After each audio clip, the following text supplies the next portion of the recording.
গুরুর ব্রহ্মা গুরু বিষ্ণু গুরুদেব মহেশ্বর গুরু সাক্ষাৎ পরম ব্রহ্ম তস্मै শ্রী গুরবে নমঃ। জয় গুরু, জয় গুরু, জয় গুরু। নিগম ঠাকুর শ্রী শ্রী নিগমানন্দ দেব চ্যানেল নিগম পরিবারের প্রত্যেক ভক্ত শিষ্যদের জানাই আমার সাদর সম্ভাষণ ও জয় গুরু, জয় গুরু, জয় মা। আজ আমি তোমাদের সামনে উপস্থিত হয়েছে একটু গীতা পাঠ নিয়ে। আজ আজ 29 এপ্রিল ত্রয়োদশী, তাই তোমাদের এর সামনে একটু গীতা পাঠ করে শোনাবো। আমাদের ঠাকুর বলতেন, প্রত্যহ এক অংশ হলেও তোমরা গীতা পাঠ করবে। আমার আর্য দর্পণ যেরকম গীতা পাঠও সেরকম। গীতা মানুষের চোখ খুলে দেয়। গীতা পাঠ করলে মানুষ মায়ামুক্ত হয়। তাই তোমাদের সামনে একটু গীতা পাঠ করছি। গীতার ধ্যান। ওং পার্থায় প্রতিবোধিতং ভগবতা নারায়ণেন স্বয়ং ব্যাসেন গ্রথিতং পুরাং মুনিনা মধ্যে ভারতে অদ্বৈতমিতবাসিনীং ভগবতী অষ্টাধ্যায়িনীং অম্ব তাম্ব সন্ধধামি ভগবদ্গীতে ভবেদ্দেশিনীং মূকং করোতি বাচালং পুঙ্গুং লঙ্ঘয়তে গিরিং যৎকৃপাতমহং বন্দে পরমানন্দ মাধব। আজ তোমাদের সামনে অষ্টাদশ অধ্যায় মুখ্য যোগ উপস্থাপন করব। অর্জুন উপবাচ। অর্জুন বলিলেন, হে ঋষিকেশ, হে মহাবাহু, হে কেশিনী সুদন, আমি সন্ন্যাস এবং ত্যাগের তত্ত্ব পৃথক রূপে জানিতে ইচ্ছা করিতেছি। শ্রী ভগবান বলিলেন, পণ্ডিতগণ কাম্য কর্ম সমুদয়ের পরিত্যাগকে সন্ন্যাস বলিয়া জানেন, পরন্তু বিচক্ষণ পণ্ডিতগণ সর্বকর্মে ফল মাত্র ত্যাগকেই ত্যাগ বলিয়া থাকেন। কোনো কোনো মনীষী কর্মকে দোষযুক্ত বলিয়া ত্যায্য করেন। অপর জ্ঞানীজন যজ্ঞ, দান এবং তপস্যা এই তিনটি কর্ম ত্যায্য নহে ইহাই বলিয়াছেন। হে ভারত কুলশ্রেষ্ঠ পুরুষ ব্যাঘ্র, এই ত্যাগ বিষয়ে আমার সিদ্ধান্তে শ্রবণ কর। তত্ত্বজ্ঞান কর্তৃক ত্যাগ ত্রিবিধ বলিয়া কর্তৃত্ব হয়েছে। যজ্ঞ, দান, তপস্যা এই তিনটি পরিত্যাজ্য নহে, বরঞ্চ এইগুলি অবশ্য অনুষ্ঠেয়। কারণ যজ্ঞ, দান এবং তপস্যা মনীষীগণের চিত্তে পবিত্রতা সম্পাদক করেন।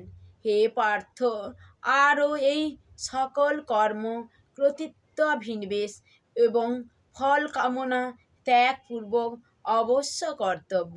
ইহা আমার নিশ্চিত এবং উত্তম মত জানিবে। কিন্তু নিত্যকর্মের পরিত্যাগ পূর্ণ যুক্তিযুক্ত হয় না। মোহবশত উহার পরিত্যাগ তামস বলিয়া অভিহিত। যে ব্যক্তি দুঃখ বোধ করিয়া কায় ক্লেশের ভরে কর্ম ত্যাগ করে, সেই পুরুষ রাজস ত্যাগ করে বলিয়া ত্যাগ ফল কদাচ প্রাপ্ত হয় না। হে অর্জুন, কর্তৃত্বাভিমান ও ফলাসক্তি ত্যাগ করা অবশ্য কর্তব্য। এই জ্ঞানী যে নিত্য কর্ম করা হয়, সেই ত্যাগকেই শাস্তি ত্যাগ বলিয়া জানিবে। সত্ত্বগুণ সম্পন্ন মেধাবী অবিদ্যাজনিত সংশয় এবং দুঃখদায়ক কর্মে প্রীতি অনুভব করে না। দেহধারী ব্যক্তি নিঃশেষে কর্ম ত্যাগ করিতে সমর্থ হয় না, কিন্তু তিনি কর্মফল মাত্র ত্যাগী। তিনি প্রকৃত ত্যাগী বলিয়া অভিহিত হন। সকাম ব্যক্তিগণের পরকালে অনিষ্ট, ইষ্ট এবং ইষ্টানিষ্ট মিশ্র এই ত্রিবিধ কর্মফল ভোগ করতে হয়, কিন্তু সন্ন্যাসীদিগকে কর্মফল কখনো ভোগ করিতে হয় না। হে মহাবাহ, কর্মফল সকলের সিদ্ধির নিমিত্ত সাংখ্য এবং বেদান্ত শাস্ত্রে নিম্নরূপিত 5টি কারণ আমার নিকট শ্রবণ করো। শরীর, অহংকার, পৃথক পৃথক ব্যাপার বিশিষ্ট মন এবং চক্ষু, শ্রোণাদি, পঞ্চ ইন্দ্রিয়, প্রাণাপানদি, বায়ুর বিভিন্ন কার্য এবং দৈব, এই 5টি সর্বকর্মের কারণ।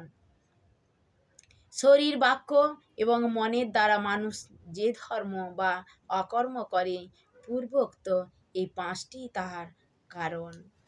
গীতার মাহাত্ম্য।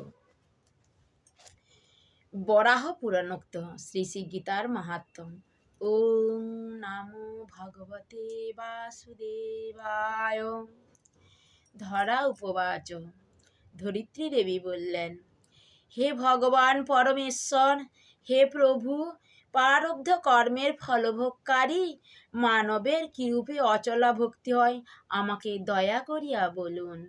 শ্রী বিষ্ণু বলিলেন, প্রারব্ধের ফলভোগকারী সর্বদা গীতা পাঠে নিযুক্ত থাকিলে ইহলোকে মুক্ত এবং সুখী হন।